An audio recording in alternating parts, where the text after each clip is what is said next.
Good afternoon, everybody.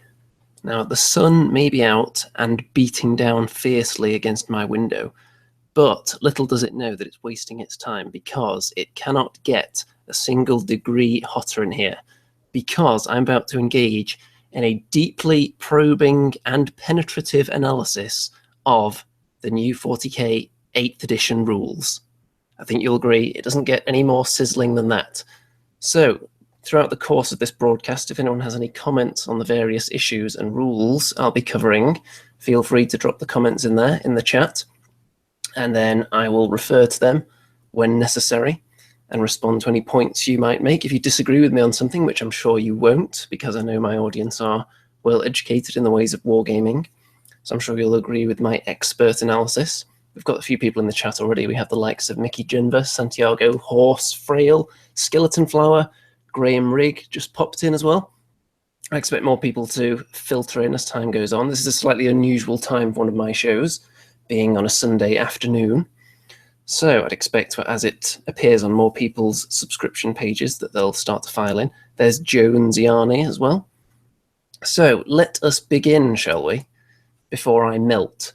I have got the window open, by the way, so if there's any horrendous noise outside, for example, screaming children or the sounds of loud vehicles, then that would explain it. Usually I have the window closed, but I would actually die from the heat if the window was closed today. Okay, here we go. So this is the PDF of the 8th edition basic rules. As far as the full rulebook goes, I will deeply probe into that sometime as well and talk about what that expands upon. But as far as the actual game rules go, I don't think it'll add too much. I assume the book is more for the scenarios and other things, because this PDF here, as you'll see, doesn't feature too much in the way of scenarios. It really is just the core rules.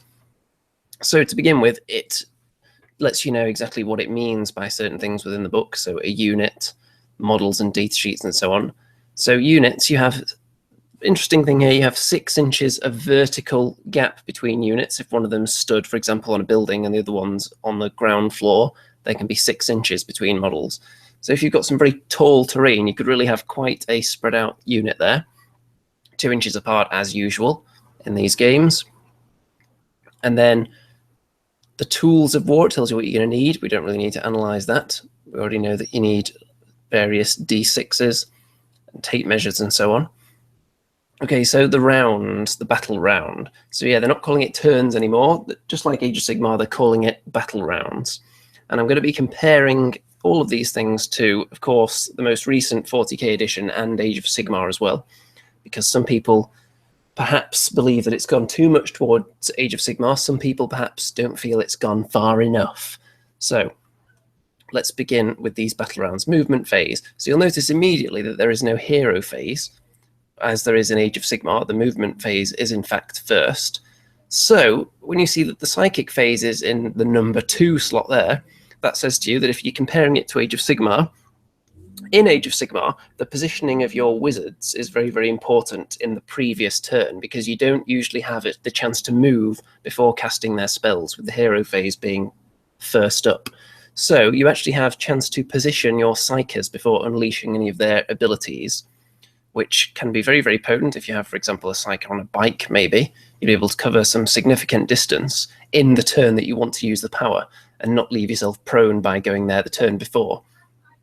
Also, the fact that the psychic phase is after the movement phase would say to me that there is going to be no psychic powers that affect what goes on in the movement phase because it's already happened.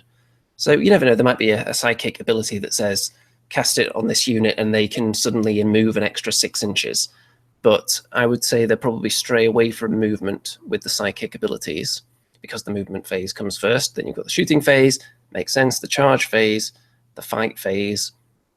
So, yeah, pretty standard there. And then the morale phase at the end.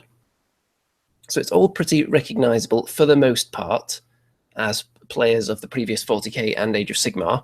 There's not too much that would surprise you right here. And also, there is nothing in the new 40k that suggests that there's any kind of weirdness and randomization of the turn sequence, like there is in Age of Sigmar, where you can get 2 turns in a row. That doesn't seem to be mentioned in this game at all.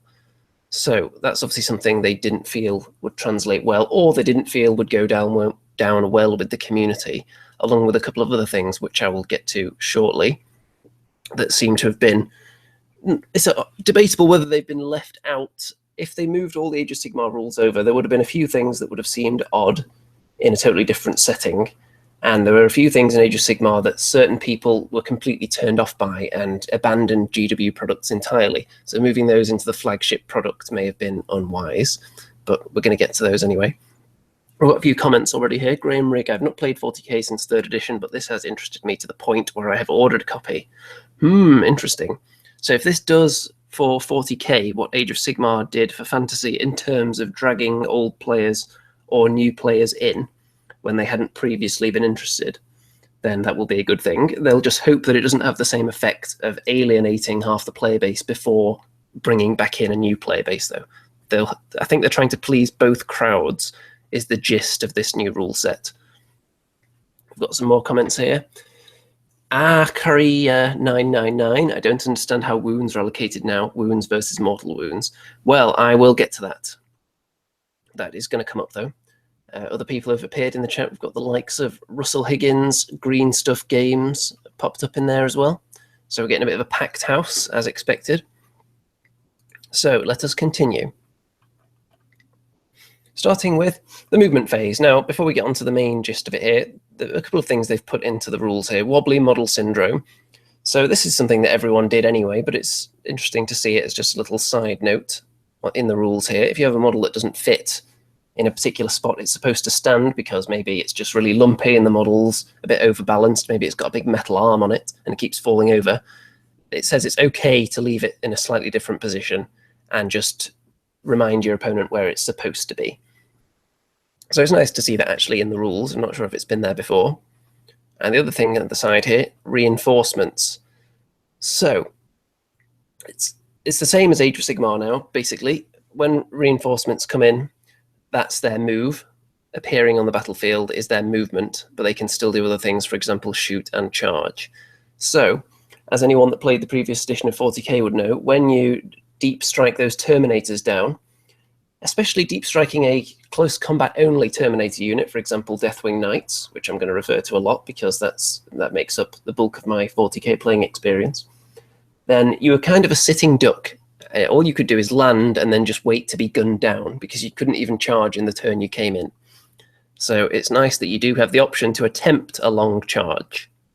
You would have to be 9 inches away from the enemy typically. So on average you would fail, but it's nice to actually have the opportunity. And there may be ways that you can boost your charge rolls or get re-rolls on your charges with the positioning of certain characters and so on. So here we go then. So moving, you have move characteristics now, which is something that came out before the rules were released. We did have a smattering of information, but it wasn't all tied together as a big picture like it is here. So you can just move the move characteristic in inches. Pretty easy. Obviously, people who played the previous 40k edition only may be a bit confused as to what a move characteristic actually is, because it wasn't featured in that game. Everything just moved 6 inches. But now, interestingly enough, it's back, the movement stat. And if you can fly, you can move across models and terrain as if they were not there. It makes sense. Now, I don't think they actually specify in here that you can't land near enemies, but it does say you can't move to within 1 inch in numerous places. So I think people can make that assumption on their own. So minimum move, which some flyers seem to have, I'm going to assume that's for the likes of your Helldrakes and Dakar Jets and so on. And it does point out here that if you're unable to make the minimum move, then the model is destroyed, basically. So that's interesting. So you find yourself in a position where there is nowhere that you can move to, because you literally can't make that amount of movement because you'd be landing somewhere you're not allowed to, then the model is removed.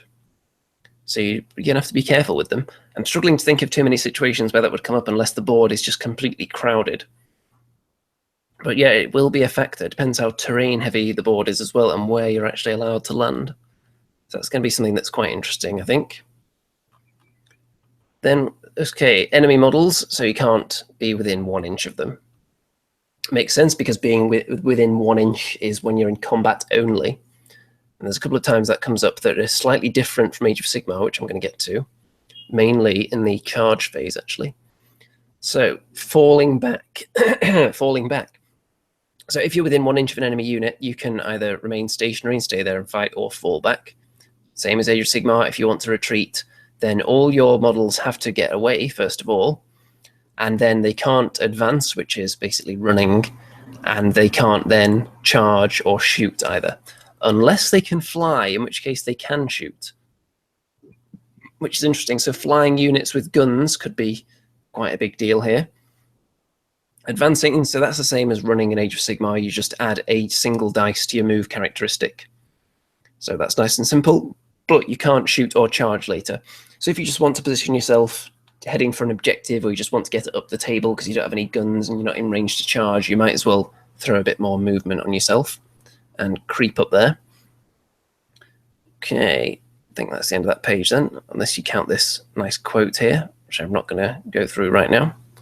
I would do my nice dramatic voice for some of these, but I think I'm going to need it because there's quite a few pages to this document. It's a bit more in-depth than the Age of Sigmar rules, and there are a few reasons it's slightly more complicated.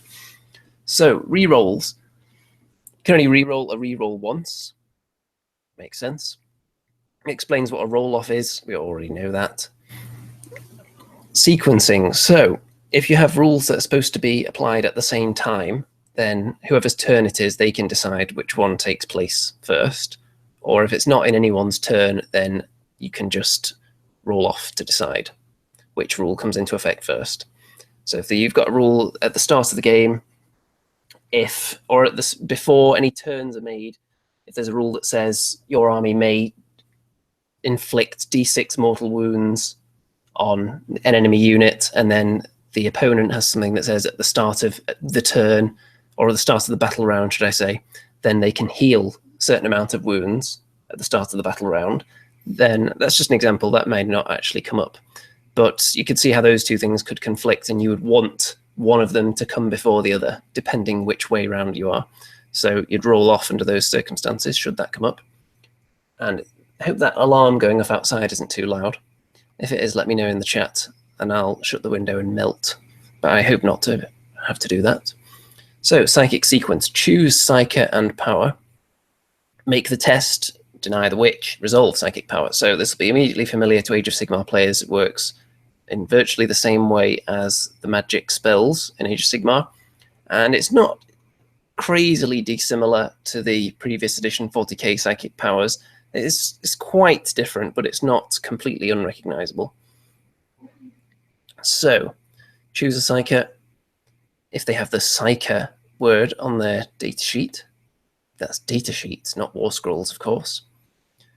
So it gives you an example of a psychic power here, which is Smite, a value of 5.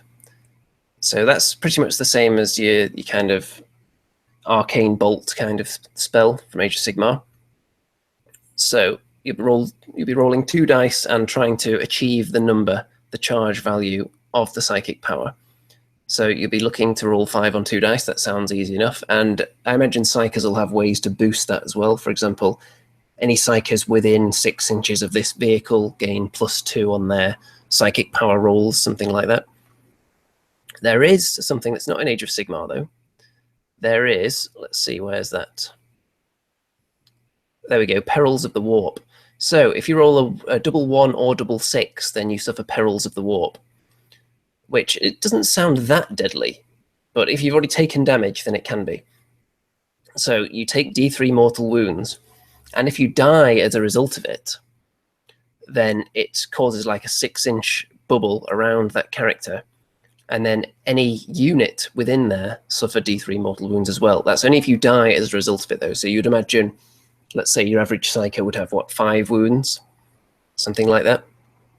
So it's the first time it's probably not going to kill you. So if it happens twice, maybe, or if you're wounded already, and then it becomes risky suddenly casting psychic powers, of course, what you could do is just, if your Psyker is at death's door on his final wound, just send him straight into the middle of enemy lines and then attempt psychic powers and hope for that double 1 or double 6. You never know, stranger things have happened. Then the Deny the Witch test, if the opponent has a psyker within 24 inches, then they can take the deny the witch test and attempt to beat that score by rolling 2d6. It has to be greater than the result, though. It can't be equal.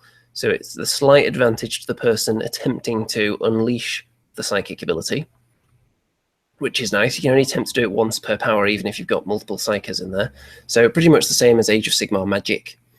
And I appreciate this because the first whole psychic abilities in 40k before, it was slightly too complicated for my liking, and it changed quite drastically in the last maybe 2 or 3 editions. It seemed to be completely overhauled each time, and because I don't play 40k a huge amount, or at least I didn't back then it became kind of difficult to keep track of, and often we would just play games without psychers just to avoid using psychic powers because the rules had become quite jumbled and messy. So I'm glad that's been changed. And resolving the psychic power, so you don't resolve the psychic power if the psyker dies as a result of the perils of the warp, by the way. So it's not like old fantasy where you could end up exploding yourself by overcasting a spell, but then the spell still went off. So if you die from perils of the warp, then the psychic power is not applied. You can take wounds from the perils of the warp, but if you actually die, if you are a casualty as a result of perils of the warp, the psychic power does not go off. Okay, I hope everyone's with me so far. Skeleton Flower likes that perils of the warp is still a thing. Yes, I think that's pretty tasty. Green Stuff Games, I'm painting orcs with a K for the first time in 3 years. Well, that shows you this new set of rules and the new lovely models out there has got everyone's 40k enthusiasm to a new high, I think. So the shooting phase. Now, there are some significant changes to this and the fighting phase as well. So, phase 1 within the shooting sequence. Choose the unit to shoot with. Okay, of course. Now, you can't pick a unit that advanced or fell back this turn, or a unit that is within 1 inch of an enemy unit. So there you go. For anyone who complained that Age of Sigmar allowed you to shoot while you were tied up in combat, you cannot do that in this game. There are a couple of very specific circumstances where you can actually shoot while in combat, but we'll get to those. So for the most part, though, if someone gets to within 1 inch of your unit, you are stuck there and you cannot shoot. So that's a very, very big difference, something that people widely criticised Age of Sigmar for employing, and that's not made the transition over into 40k. Interesting. And it makes you think what the future of Age of Sigmar holds as well, whether maybe some of these rules will make the transition across there as time goes on. If AOS was the guinea pig and 40k is what they consider to be their finest masterpiece. So, can't shoot while in combat. Choose a target. Now, there are a couple of interesting points on choosing a target as well. So you have to be in range of the weapon being used and be visible to the shooting model. So you can't have a model, for example, with a heavy weapon hiding behind a wall and the other ones being in the open shooting, then the heavy weapon wouldn't be able to shoot. It's model by model basis, but you can see through models in your own unit, which makes sense. And it's true line of sight, so really, unless you're fielding big giant Forge World Great Unclean ones and putting them in front of your units, your own models aren't going to do that much blocking because you're going to be able to see through armpits, through people's legs, and all kinds of things. So yeah, unless you've got just huge, big, fat models that can completely obscure sight, then it's not going to stop you really, is it? So you can't target enemy units that are within 1 inch of friendly models either. So not only can you not shoot out of combat, you can't shoot into combat either, which is something else that people didn't appreciate in Age of Sigmar. I'm going to assume there are some exceptions to this. There may be some races that have some particular units that they don't care about, so they're allowed to shoot into combat if it's only with those models. But that would be an army-specific rule, and I haven't had a look at any of those yet, mostly. So, choose the ranged weapon. So if it has several weapons, you can shoot all of them.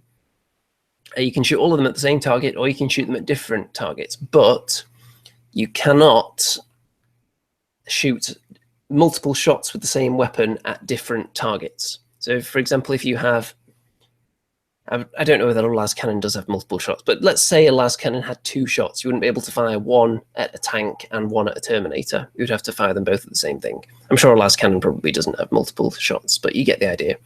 However, if you had a las cannon and also another weapon, you would be able to split them that way, possibly. So interesting. And models within the unit can all fire at different targets, by the way. Previously, it was only things like Terminators that had kind of split fire-based rules, but everyone can really do that now, as far as I can tell. Now, characters. You can't really snipe characters anymore, because anyone with the character keyword on their datasheet, you cannot target them unless they are the closest model. So models can be shrouded. Now, you're probably going to want to put them kind of within a unit sometimes, because you're going to have enemies like deep striking around you, which could make that hero the closest character to them. So, yeah, if you've got something that's fragile and you want to protect, you're going to have to chuck it in the middle somewhere. Of course, if it has more than 10 wounds, then it's just an absolute giant beast, and this rule doesn't apply, because it's just too big and it doesn't make sense that it could hide amongst the rabble. So, very, very, very tasty. The Rust Belt Blacksmith says they can shoot into different units hand to hand. Yes, there is something about shooting in close combat, but that comes up with weapon types that we haven't got to yet. So, fast rolling dice, it just tells you to roll your dice quickly by picking lots of them up at once, which I'm sure some people would need to be told. Or abilities. So very Age of Sigmar-esque, characters will have little bubbles around them with abilities that affect units within that range. Sometimes it'll be models within range, sometimes units, I imagine. Okay, weapon types. So here we go. Different weapon types. And the number after it is how many shots you can fire, just like it was before, so no change there. Assault weapons, so you can fire them even if you advanced. However, if you do that, then you subtract 1 from any hit rolls. So if you really want to be moving faster, but you still want to shoot, and you've got assault weapons, then there's your opportunity to do that, just subtracting 1 from the hit rolls, which is fine. Then heavy weapons. So you subtract 1 from hit rolls if you move at all. Now, it's only if a model with a heavy weapon moved, not if the unit containing it moved. So if you put the heavy weapons at the front and you still want to be moving forwards, then you could really just move the models from behind the heavy weapon forwards. So the unit has still gone further, but the heavy weapon can then still shoot because that model hasn't moved. And it could shoot anyway, it just wouldn't subtract 1 from the hit rolls for not moving.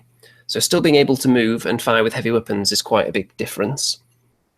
Previously, it was only things like Terminators and vehicles that could do those kind of shenanigans, but now, of course, you can just take 1 off the hit roll. So you'd have to look and see what your weapons actually hit on to determine whether it's worth doing that as well. Then we've got rapid fire, which are pretty much the same. So you can make double the number of shots if you're within half of the weapon's range, which is the same.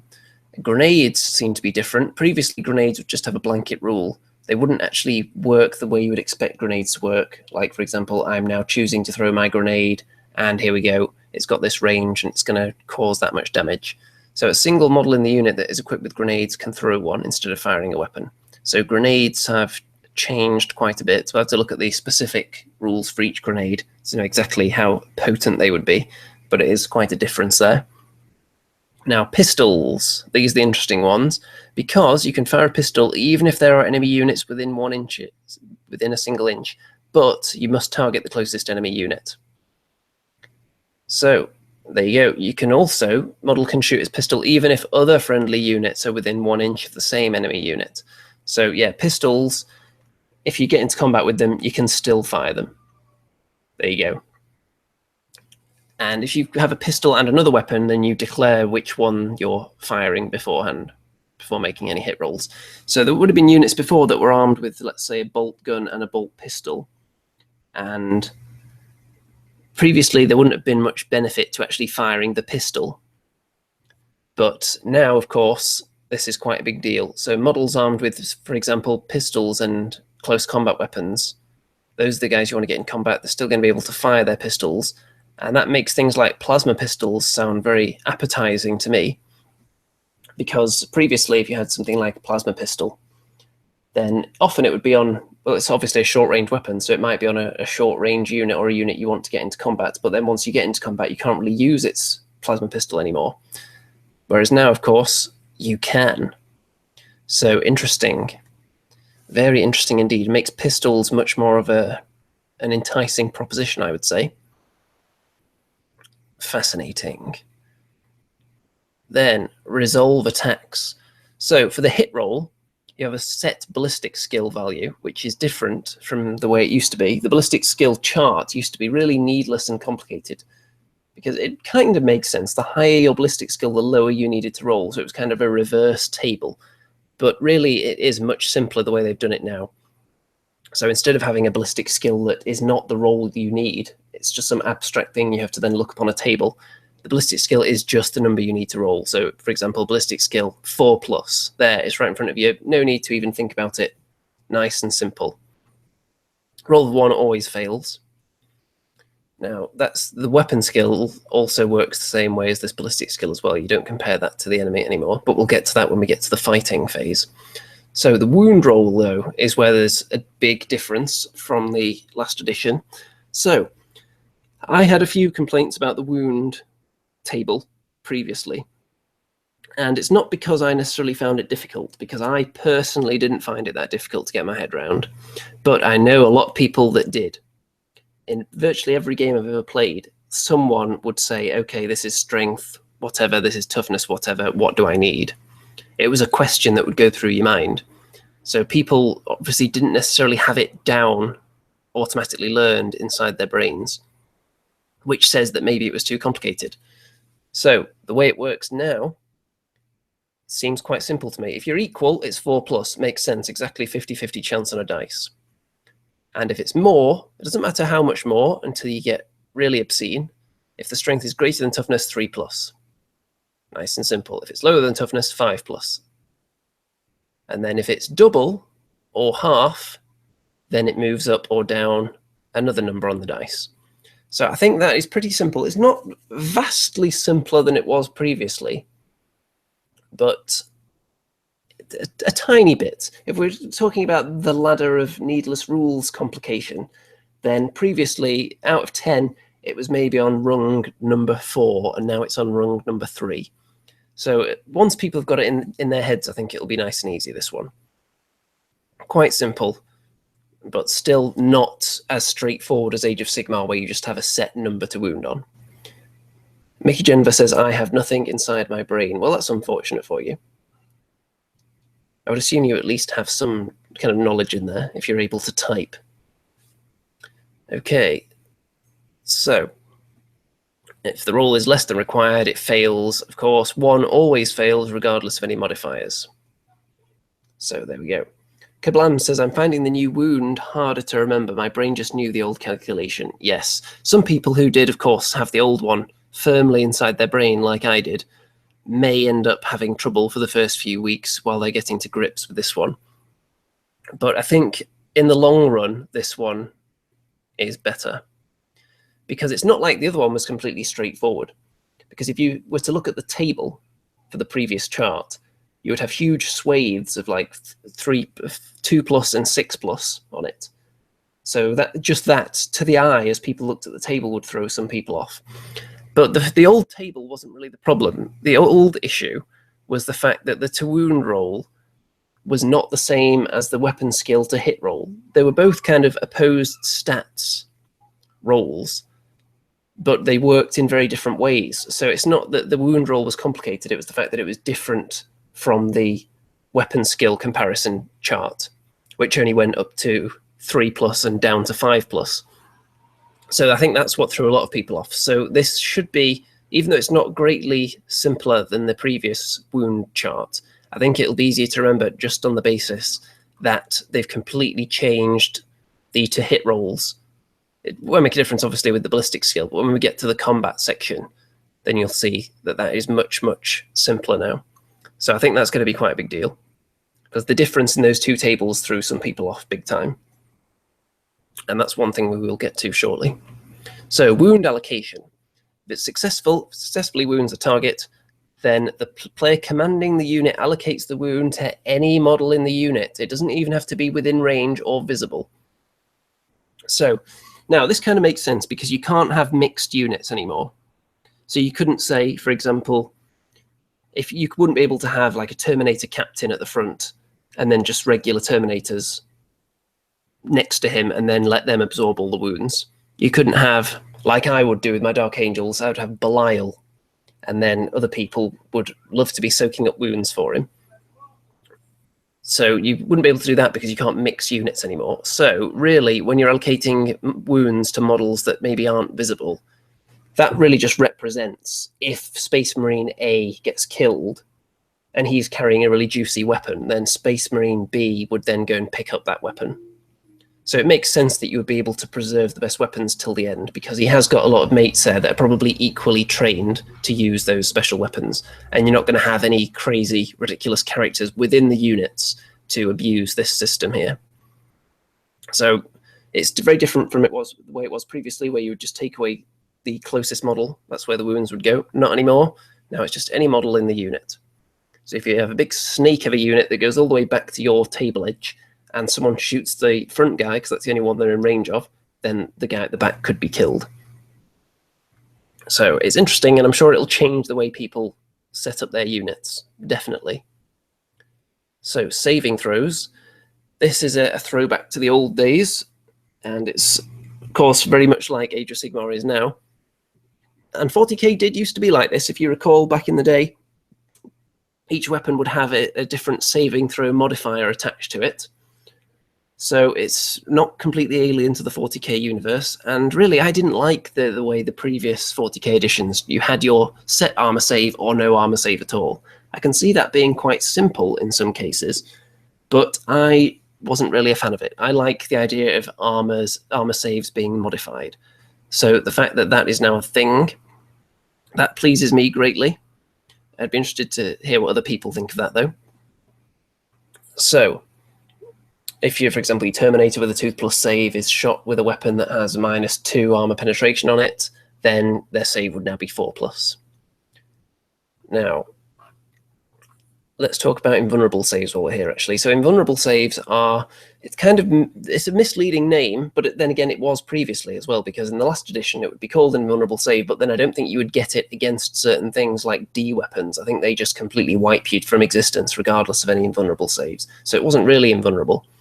So what it really means is it's a save that you're always going to get and can't be modified. The only way it's going to be removed is if something says it ignores all saves. For example, mortal wounds, which are a thing now in 40k. So you can't have both the saves either. It's either your saving throw or your invulnerable save, armor save or invulnerable. You can't take both. You can choose which one you want, though. Obviously, you take which one is better, unless maybe you have some kind of special rule. I'm trying to think of situations where you would want to take an inferior save. Perhaps you have a rule that allows you to re-roll armor saves. So even if your armor save is 4+ and your invulnerable save is 3+, you might fancy your chances better of getting a 4+ at 2 attempts rather than 1 chance at 3+. I'm sure someone can do all the maths on it. But there definitely will be situations where you would consider taking an inferior save. Maybe you actually want the model to die for some reason. So that could be another reason. Okay, moving on. So inflict damage. So, of course, 1 always fails again here.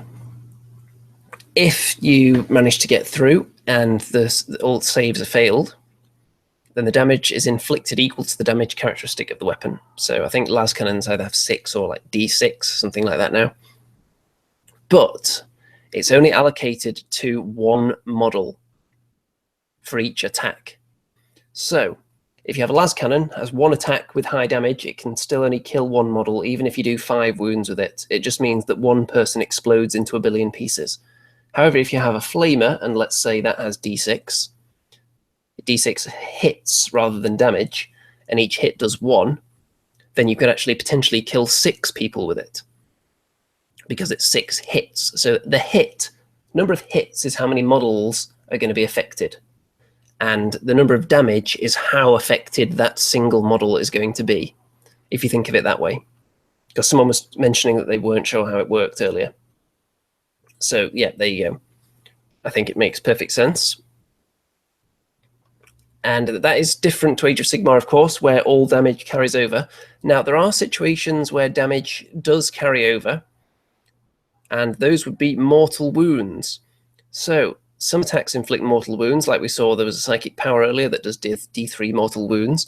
These do carry over between models. So if you inflict D3 mortal wounds on a unit and they're made up of, let's say, 1 wound grots, and you roll a 3, then that's going to kill 3 grots rather than 1. Whereas if you were firing a las cannon at them, you could only kill 1 because it only has 1 hit. So mortal wounds are the exception to this, the way the wounds are allocated, which I'm sure is going to take people a little while to get their head round as well. But there are ways to get saves against mortal wounds, in fact, though, because I'm not talking about invulnerable saves, though. I'm talking about specific rules that will be on someone's datasheet that would say something like, whenever this model suffers a wound on the roll of a 6, they ignore it. So that would include mortal wounds as well, because that is suffering a wound. You just don't get any armor saves or invulnerable saves against mortal wounds. You would only get them if you have it specifically stated on your datasheet. Then you would possibly get some kind of save-esque roll against mortal wounds there. Rustbelt Blacksmith's Storm Shield value went up a good bit. I certainly hope so, because I have a ton of them in my Deathwing army. Okay, so there is already, I've seen another exception to this rule, though, with the way the damage is allocated, because I was looking at some of the Deathwing datasheets that I'd seen, and the Deathwing Knights, the leader of the Deathwing Knight unit has the flail, and a special rule for that flail is that it does 2 damage, but the damage from that weapon ignores the rule about only being applied to 1 model. So it kind of makes sense thematically for a flail that's just swinging around hitting everybody, that it could then like bash through into another model as well. So I've already seen an exception to this. So I think people are going to be confused possibly by the way the wounds are allocated differently between regular wounds, with exceptions for certain weapons, and mortal wounds. So we'll see. People are definitely going to get that wrong for a while, though. I'm 99% sure. Okay, terrain is an interesting one for cover. So previously you would get cover saves. This is no longer the case. You don't have to discuss before the game, okay, if I'm in this crater, does that count as a 5+? And if I'm on this wall, does that count as a 6+? And if I'm in this hedgerow, does that count as a what have you? So now, if your unit is entirely on or within any terrain feature, add 1 to its saving throws. Against shooting only, of course, not in close combat in the fight phase, only shooting. So that makes sense. It's nice, it's streamlined the cover system, and it's the same way it is in Age of Sigmar. If the entire unit is within terrain, which, let's face it, in 40k, you're quite often going to be able to get a full unit into terrain. If you've got big craters, you could easily fit a 5-man, let's say, Terminator squad inside them. And that also means, of course, that units that previously wouldn't even bother going into cover can now actually benefit from it, because Space Marines in power armor that would have had a 3+ save previously, then if all the cover saves available to them were only, let's say, 4+ or 5+ or 6+, then depending what kind of weapons you were coming up against, then you might not even bother heading for cover sometimes. But now there's really always an advantage, unless, of course, you're only against things that are going to be dishing out mortal wounds to you, in which case then it doesn't matter what kind of save you have. But you're not going to be facing just tons of mortal wounds all over the place. Maybe certain armies will have more access to it than others, but it seems like it's mainly going to be psychic powers and maybe some special abilities that have mortal wounds rather than weapons. So if you're being shot, it's beneficial to be in cover now most of the time, I would imagine, for the majority of units, whereas before it was a bit iffy where you would even bother going into cover, depending who you were coming up against, of course. So let's continue, shall we? Charge phase. There's a couple of big differences coming up in here. Now, any of your units within 12 inches of the enemy can make a charge move. So on the face of it, some of the rules here are quite similar to how they were before, but there are some key differences, which we will see. So you can't charge if you advanced or fell back, or if you started the charge phase within 1 inch of an enemy, in which case you're already stuck in combat anyway. Choose targets. So this is a really interesting feature here. Once you've chosen an eligible unit, select one or more enemy units within 12 inches of them as the target of the charge. So each unit that you target can then attempt to fire Overwatch. Well, what you might think is, well, why on earth, if I'm going to be suffering from Overwatch, why would I declare 2 units as the target of my charge, especially if I only want to, if I'm mainly thinking about just charging one of them, then why would I even want to declare another one as a target and just suffer their Overwatch? Well, there are reasons, because I'm going to be skipping around a bit on this because I want to talk about different parts of it. So when you make the charge move, you cannot end with any model within an inch of an enemy unit that was not a target of the charge. So depending how high you roll, if, for example, you're moving past other units to get to a unit that's beyond them, and maybe you don't roll high enough to reach that unit, so that means you don't have any backup. In the way it is in Age of Sigmar, you just roll the dice, and then however far you roll, that's who you can charge. You can just charge anyone within that distance. But in 40k, you have to declare any unit that you might want to charge as a target. So if there's a unit right next to you and a unit 8 inches away, then you would declare the one 8 inches away as the one you really want to fight. So you declare that as a target. However, you might not roll 8. Well, you'd roll 7 because you have to get within an inch. So you might not actually make it that far. However, if you've declared the unit right next to you as a potential charge target as well, then you would then be able to divert your charge in that direction instead and attack them if they're only, say, 3 inches away. However, declaring them also as a potential target, declaring 2 units means they're going to get 2 lots of Overwatch, and a unit can Overwatch as many times as you attempt and fail to charge it, pretty much. So if you get into a unit with something small and feeble and survive its Overwatch, and then charge it with something powerful, then it's not going to be able to Overwatch on the other unit because you've already got a unit touching it. So you can understand it's fairly complicated, but it does open up a lot of tactical possibilities here for which unit you would declare a target of your charge, and which units you would put next to each other, and where you would position other units. Because what you would really like when you're charging with a unit, you want to be a reasonably safe distance to make the charge, but that's not always feasible. So if you want to put yourself in position to charge a unit that is 7 inches away, on average you'll get there, but maybe you'll want to move yourself beforehand so you're even closer to a different enemy unit, maybe something that doesn't have guns, and then you would also declare that as a target. So they're not going to be able to Overwatch because they don't have guns, and if you completely botch your charge rolls and just roll terribly, say you get a double 1, okay, double 1 wouldn't really help because you can't go within 3 inches. You can't go within 1 inch, should I say. So yeah, double 1, you would still be able to get into charge, I think, because in this game you don't have to stop 3 inches away from the enemy. It's only 1 inch. So let me just check with the movement, actually, because my Age of Sigmar brain kicked in for a second there. So let's go back to the movement phase, because I'm pretty sure it said you only have to be 1 inch away from enemy models. There you go, so 1 inch away. So that means that even a double 1 on the charge in some instances is going to be fine. So you'd move near to another unit that doesn't have guns, declare the charge. So the small unit maybe that you didn't care about particularly was just your backup, so that you would definitely have a successful charge. So I like that. It opens up a lot of tactical possibilities. I'm sure people are digesting all of that in their brain right now, and they'll be coming up with different ways that this can not necessarily be exploited, but you can use the positioning of your units and the positioning of enemy units to your advantage to maximize your chances of rolling successful charges and minimizing the damage you take from Overwatch. So there is a fine line you're walking, and a fine balance between declaring enough targets so that you'll make your charge, and also declaring not so many targets as for you to take just a ton of Overwatch fire.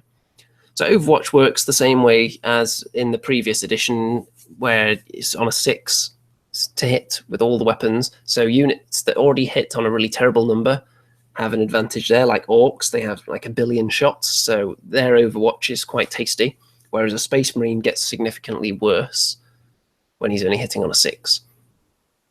So then you make the charge move, and obviously you can only end up within an inch of an enemy unit if it was if it was a target of the charge. So you can charge into multiple units at once if they're all targets of it. So that's the same.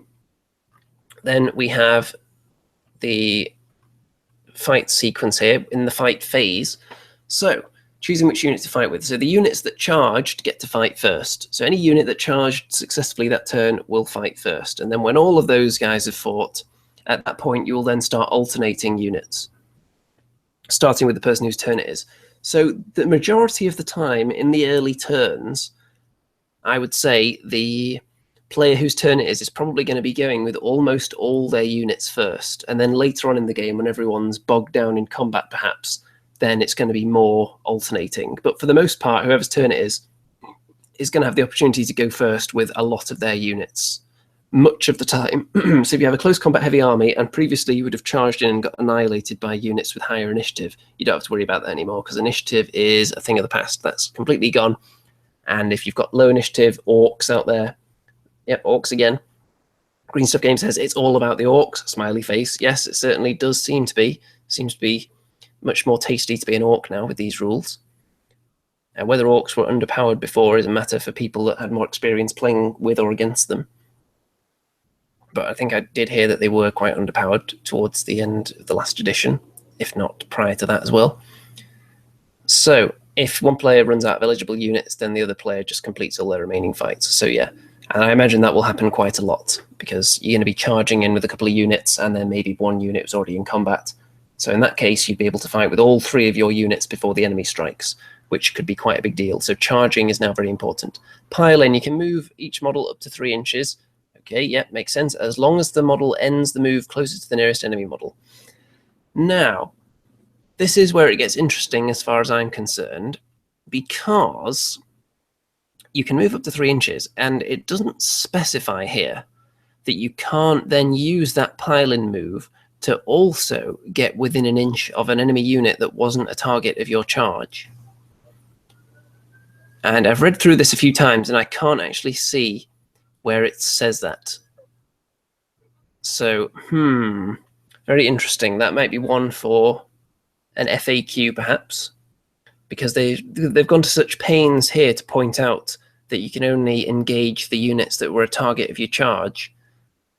But then here, with the pile-in move, you can actually end up getting closer to another enemy unit as long as you end up closer to the nearest enemy model. So if you're an inch away from it, then you could kind of swing around the side of it as long as you end up marginally closer to it, which could then bring you to within an inch of a separate unit that wasn't a target of your charge.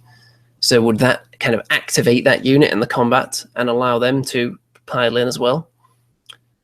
Interesting. On the face of it, it seems that that's how it would work.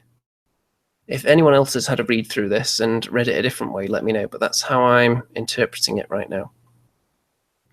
Okay, then choose targets, pick target unit for your attacks.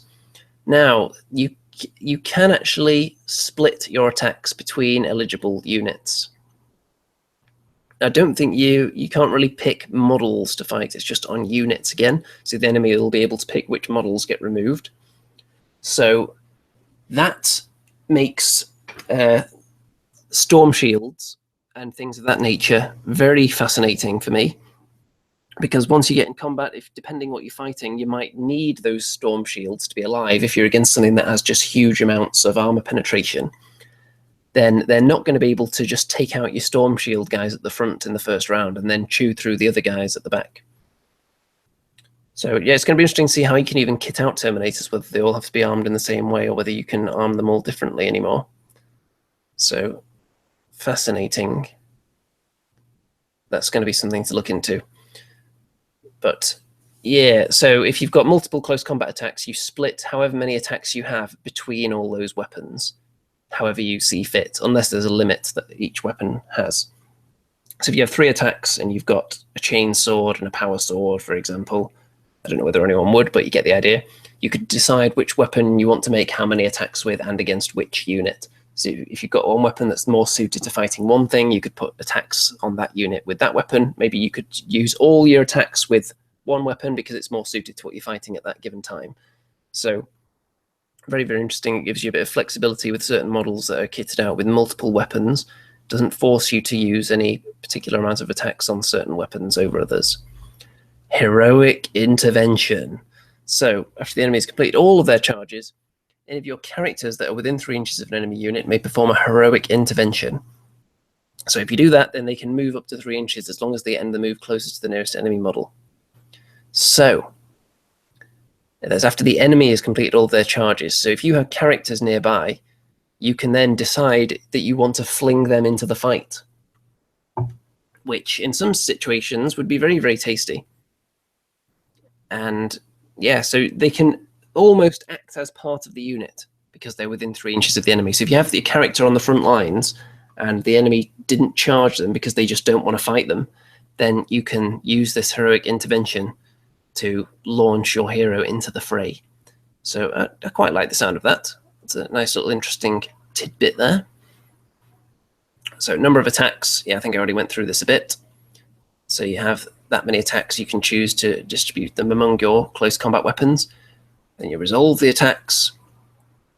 So the to hit roll is a set roll, and there's no comparing weapon skills anymore. So that makes the wound chart much easier because you're not having two vastly different charts. You just have one chart and one that's just a number straight in front of you, with no chart required whatsoever. Then there are ways of reducing what you would need to roll, though, on the dice, or making it more difficult. For example, I think power fists have -1 to hit, maybe. Something like that. I'm sure I read that somewhere. Which makes sense because it's a big beast of a weapon. Previously, that would have meant you fight last, but that's not the case anymore. Now it's just -1 to hit. So pretty tasty. So consolidate as well. This is an interesting one. So you can move each model in the unit up to 3 inches. This is after the resolving of the combat attacks. So you can move in any direction as long as the model ends the move closer to the nearest enemy model. So if you kill all the models in front of you, if you've got a really beefy character that charges in, just kills 10 orcs in a unit of 20, and the enemy player just picks the orcs nearest to you, because that would free up their orcs for the next turn, because they would no longer be within an inch of you, and they would then be able to charge somebody else. You could consolidate this beefy character 3 inches, or whatever the unit is, and get it closer to the enemy again. So if they're just peeling away the closest model to you to try and create that gap so that they can escape from combat easily and then go off and charge someone else or shoot, then you can move into the survivors. As long as you don't kill so many that 3 inches doesn't even bring you close enough to the rest of the unit. But you get the idea. So I like that. That's a nice touch as well. Then we've got the morale phase. Okay, so this is pretty much the same as the battle shock phase in Age of Sigmar. Roll a dice, add that to the number of models that were slain in the unit, and then compare that to their leadership characteristic.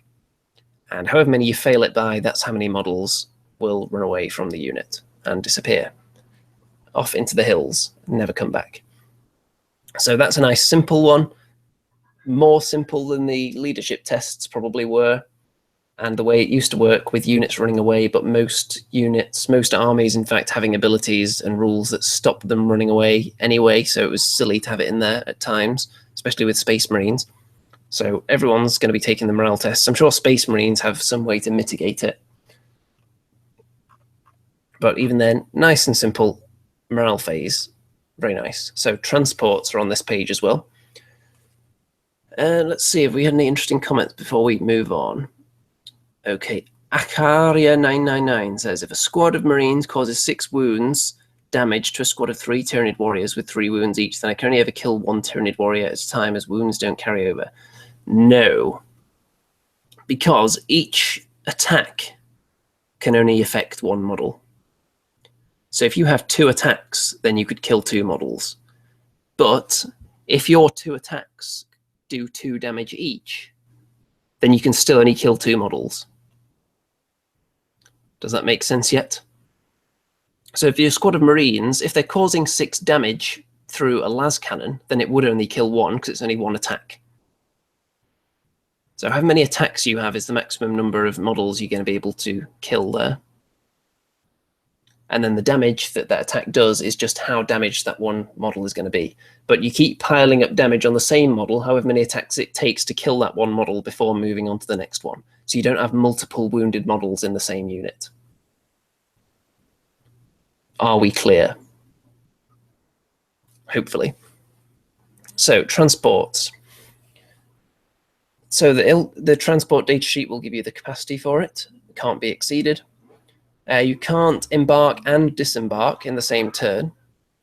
Embarking is at the end of the move phase, as long as all models in the unit move to within 3 inches of it. It's a very loud vehicle outside there. So move to within 3 inches. If they're all within that, they can embark within it and then put them to one side. Disembarking, though, you do that at any unit that begins its movement phase, embarked within a transport, can disembark before the transport moves. So your transport can't move into position and then drop off the guys there. It has to have moved into position the previous turn. You can't zoom forward and then disembark into the enemy. However, when they disembark, you can then continue moving normally. So you could move and then charge after disembarking. So if in one turn I drive my Land Raider halfway across the table, and then it gets shot, takes a bit of damage, in the next turn I'll then be able to disembark my Terminators out of it, move them, and then charge. And then the Land Raider in that same turn will be able to drive away and do something else. And anyone inside a transport isn't generally affected by anything, it says here, unless otherwise stated.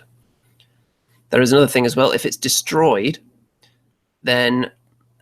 Now, I was a bit worried when I saw this, because I saw for each roll of 1, and I thought, oh my god, am I going to have to roll a dice for each model that's in there? And then on the roll of 1, they'll just die. So my Deathwing Knights with Belial or whoever in there, if I roll a 1, my Warlord is just dead.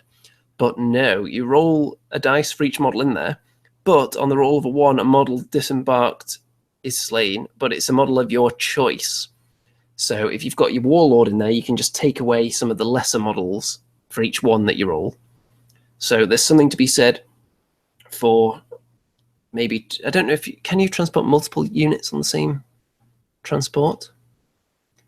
I'm not sure. Must roll 1 dice for each model you just set up on the battlefield. Is it separate from if you have multiple units in the same one? Can you even do it? Let's see. I'm not sure. Because if you can, then you could have a weaker unit and a more powerful unit, and then you roll that amount of dice for all the models that just disembarked, and then take away the terrible models if your transport gets blown up. So I'm not sure if that's a thing, or whether you can only have 1 unit embarked at a time inside the transport vehicle. If anyone has seen some clarification on that, because just in my few scans through these rules, I haven't picked that out. So interesting either way. And it's nice that you can act normally when you get out, but you'll still count as shooting as moving for the purposes of things like heavy weapons, which makes sense. So I can dig that. And then they give us an example turn here, which I'm not going to dive through too much, because I think it's all pretty self-explanatory. But they have some Death Guard moving up, and then they've got some psychic powers being unleashed. You can get this PDF from the GW website, by the way, if you want to have a look at the example turn. If anything is still unclear to you, this seems to run through most of the things that we've talked about here.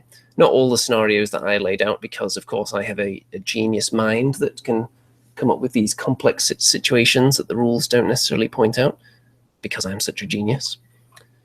Then, after this, what do we have here? So we've got data sheets and information on those. So if we look at the average data sheet here, of course, instantly recognizable as the same as a war scroll, pretty much. So you've got your keywords, so those will define which abilities that other models have will affect this unit. You've got your weapons down there. You've got your profile with your stats. You've got way more stats than Age of Sigmar, since you still have your toughness, your number of attacks and so on is not part of the weapon. You then distribute them. Then you've got your special abilities here. So there is at no point will you have to go through your codex and look up 18 different special rules, because it doesn't just say this model has the special rule Nurgle's Gift. It actually tells you what it is right there on the sheet. So just like Age of Sigmar, all the rules you need right in front of your face, no excuse, no treasure hunts required. I can dig it. I can dig it like a grave digger digs a grave. And by that I mean a lot. So very, very appreciated that they've done this. I think it was obvious that they were going to go in this direction because War Scrolls and Age of Sigmar were such a big hit, I think. So Akaria999 says, transport destroyed if any units. So yeah, so it suggests you can have multiple units in it. So yes. So when a transport is destroyed, it sounds like you could potentially remove the little terrible cruddy models and keep your more powerful ones, which is a theme that's within units normally, but it doesn't, in the other parts of the rules, it doesn't cross between units that way. So I'd be interested to hear if that's intended or whether it's supposed to be. If you have 5 Terminators in there, you roll 5 dice and see if any of them die, and then you roll 5 for the little tactical squad you've got in there. So yeah, it'd be interesting to see if that's the way it's supposed to work.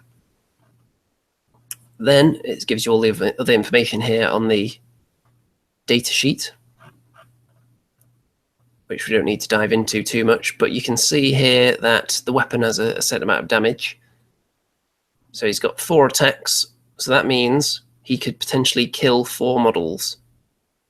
That's the key thing you have to look at there. So each attack can only kill 1 model. Each attack can do up to 3 damage to 1 model, but each attack's damage will not spill over, just to clarify that for anyone that still isn't sure.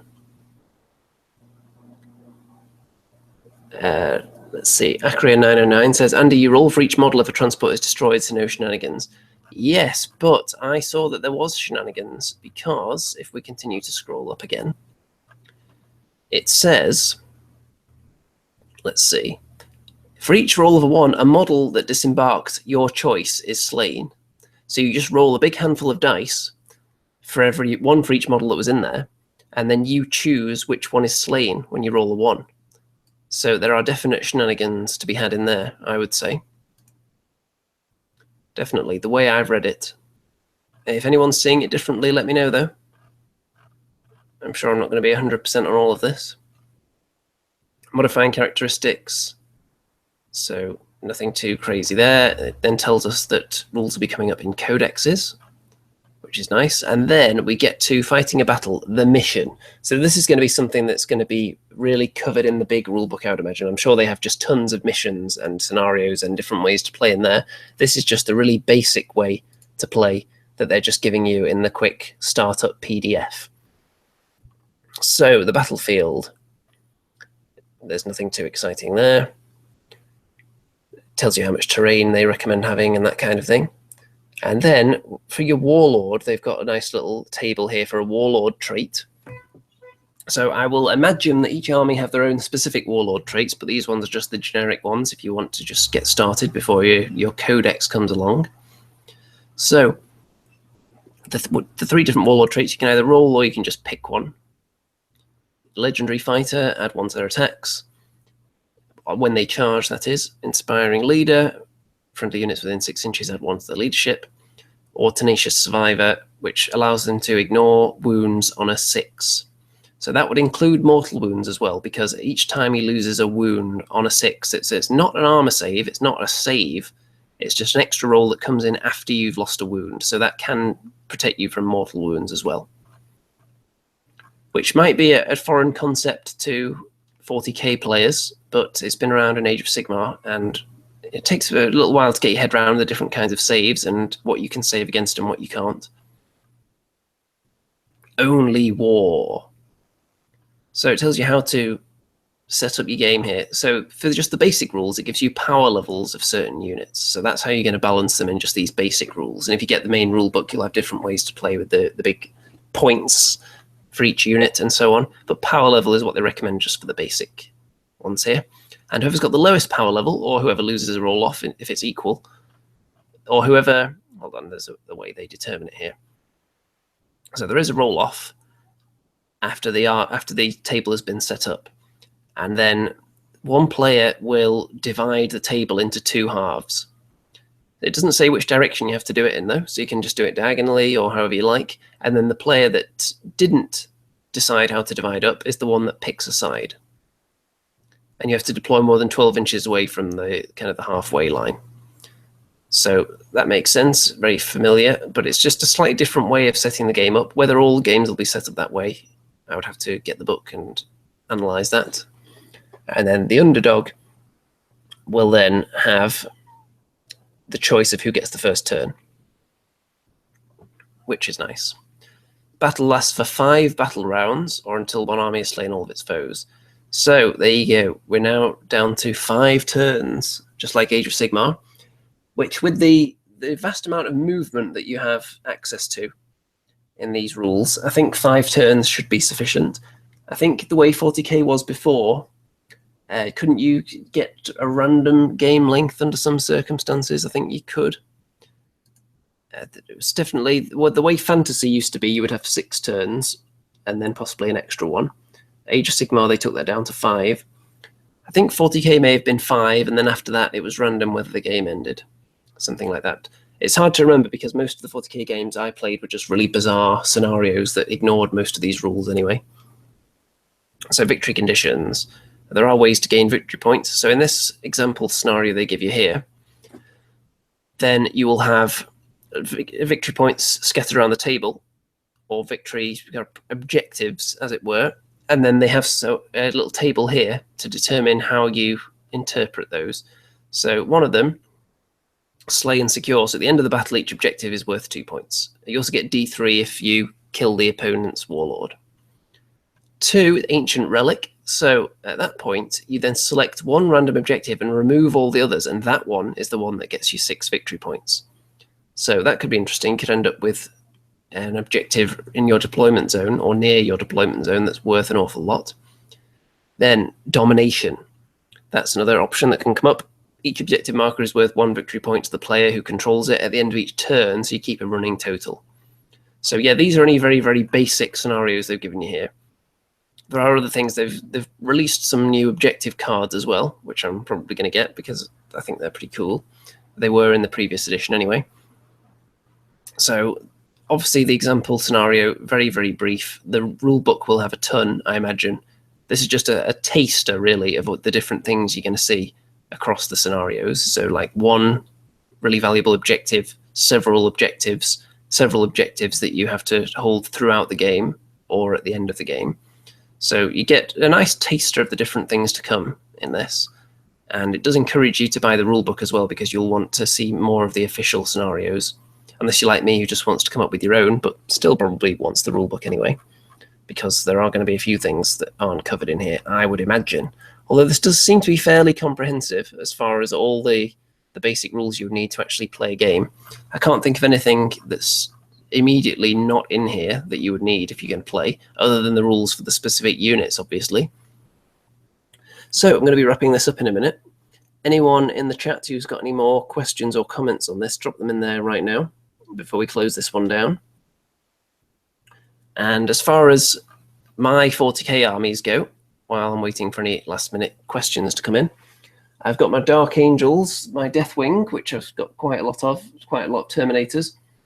And I'm going to have a look at their data sheets to see how I can put those squads together. And I've got my Deathwing Knights and Belial. I've got a few bikes. I've got a little bit of Ravenwing stuff. I've got some Dreadnoughts, Tactical Squad. So I've definitely got a decent army to put out for my Deathwing. I've got my Land Raider as well, which I'm hoping is going to see more battle, because previously it would always get las cannoned and immobilized in turn 1, which was quite annoying. Let's see. DJ Piper 28 says, does it have the rules for transports? Yes, it does. We went through those a minute ago. Anything else? Kahadeen says the detachments aren't in there. Yeah, there will be a lot of stuff in the rulebook that you don't need to play a game, but it'll be nice to have it, especially if you want to play maybe in tournaments, and the different ways to play. Akaria999 says, you pronounce Belial. I always thought it was pronounced Belly or Belly-all. Belly-all. Well, I've always pronounced it as Belial, if anyone has any confirmation on how that's supposed to be pronounced. Okay, so my Dark Angels, good to go. My Chaos Space Marine army, it's really only a Defiler and 10 converted Crab Warp Talons. That's my entire army, pretty much. Because I wasn't that into the old 40k rules at all. So that army was really on hold So I'm definitely tempted to start building that second kind of really freakish Slaanesh Barbie doll Defiler now. Could get another one of those built up. And I would have to add some more basic Chaos Space Marine troops as well. I've got some crabby cultists that I converted with crab claws, but they're going to need a bit of paintwork. But that wouldn't take too long at all. They're only cultists. And I've already painted 20 cultists, I think, previously for somebody else. So, yeah, Kiblams is always pronounced Belial the way I have. So there's a vote for me. Mickey Jennifer says I'm not sure I should actually read that out. I think that's wildly inappropriate, Mickey Jennifer, referring to my Slaanesh Defiler there, which isn't in the slightest bit X-rated because any of its potentially, let's say, obscene parts of it are covered up with armor plates, certainly. And I think I could build another one and make it even more disturbing. And obviously my painting ability has improved over the last 3 or 4 years, so I think I could do an even better job on it now. I just don't approve of going back and repainting my old models. That's the thing with me. Once it's painted and varnished and put in the drawer, I don't want to go near it with a paintbrush ever again, because I'm not very fast at painting as it is, so I don't want to spend time repainting models that I've already done once. I would rather just move on and paint something new. So I think that's going to be fun, getting another Defiler out there. But obviously focusing on the Dark Angels a bit to begin with, because they've actually got the full army ready to go. And I've also got some grot tanks, some of the Forge World ones, and some that are the right size kind of tanks that are kind of shoddily slapped together looking from other companies that make similar things. So I'm gonna, at some point, I would like to have that grot tank army. Maybe just a whole army of grots, although that would probably require an awful lot of models. If I have mostly tanks, though, maybe not. So we'll see about that. That's going to be an interesting one to look at. I'd have to have a look at the new rules. So I'm going to assume that the Forge World stuff, the rules for the Forge World models, the data sheets, are going to be out there somewhere. Whether they'll be part of the books that are coming out, or whether they'll be separately available from Forge World, I don't know. But we shall see. Let's see. Andy, you need to repost it in the Facebook group. If you're talking about my Defiler, then maybe I will when I start building another one. Let's see. Anything else before we wrap this one up? Russell Higgins says that's why I'm just doing Primaris Marines. I'm definitely going to get the new box set, but I'm thinking of not keeping either of the armies. I'm not interested in like selling off each model individually and making a profit or anything. I just want to get the rule book, preferably at a lower price, and I want to get other things like the new fancy ruler that they give you, other bits and bobs like that. So I'll probably sell the 2 armies, but not at a huge price. So I think, how much does the whole thing cost? The whole box is about £90 or something. So I could probably sell each individual army quite reasonably for about, I don't know, I'd probably start them on eBay, factoring in eBay fees and things like that. Maybe start them about 50. See if people pay that for them. If it doesn't, then they can always put in an offer, can't they? So yeah, then I'd have the rule book and I'd have everything else that comes with the box, just not the armies, because I'm not particularly interested in getting another Space Marine army. Because I've already got one with plenty of Terminators, and I'm not that interested in Nurgle Chaos because I've already got part of a Slaanesh army which I want to expand. So I don't need either of them, but I would like to get the other contents of the box. I'm going to get the book that allows me to use my Dark Angels. I'm probably going to get the new cards as well, the tactical objective cards. I'm not sure whether there's anything else I would actually need. Green Stuff Games says £95 from GW, the new box. Yes, I would definitely buy it from one of the discount retailers, I think, to get a lower price. Let's see. Anything else? Because I'm thinking, because the actual rule book itself, if I buy the main box and sell the armies, I end up paying less for the rule book then, because I'd almost be breaking even and still have a rule book at the end of it, possibly. And some people, obviously, it's not feasible for them to do that because they don't necessarily have the time to be worrying about eBay listings and going to the post office and things like that. And they're obviously, you can make big money on these things if you sell off all the individual pieces, but then you have to put in the time to actually package them all up individually, snip them off the sprues, make sure all the pieces are correct with each model. And as I found out, paying for my Caradron Overlord Thunderers when I wanted to get 10 of the same weapon, so I sold everything else in the boxes, then it can be quite time consuming clipping off all the pieces and packaging them up and posting them off to people.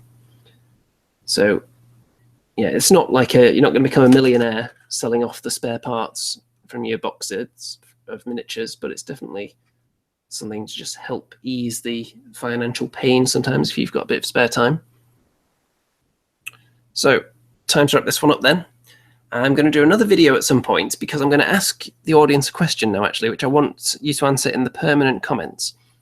I want you to know, I want to know from you, what were your main issues with 40k 7th edition and the editions prior to that? Prior to the 8th edition launch, what were your 40k problems? Why didn't you play it? What did you not enjoy when you did play it? And then I'm going to do another video that addresses those and whether I think those issues have been resolved in the new edition. I think I'm going to call it something like the 7th deadly sins of 40k, something like that. So either answer it in the comments, or if you want to do a response video to that on what were the 7th deadly sins of 7th edition, then if you do a response video, let me know though. Let's send me a private message on YouTube or Facebook perhaps, just so I actually know it exists. And with that, I am going to shut this one down, folks. So thanks for joining me, all the people that were here throughout. It was quite a packed audience in there, comments flying by. And as far as recommended viewing this afternoon, if you're interested in more 40k content, I believe that Mr. Tabletop Minions has a live show coming up in about 10 minutes, I think, and that's also on 40k. So maybe you should swing by his channel and check that out. So I'm going to say ta-ta for now, folks, and I'll see many of you hopefully on Tuesday for the next Andy and Rem show, and whenever I put out any other video content. Don't forget to check out all the links in the description, and ta-ta for now.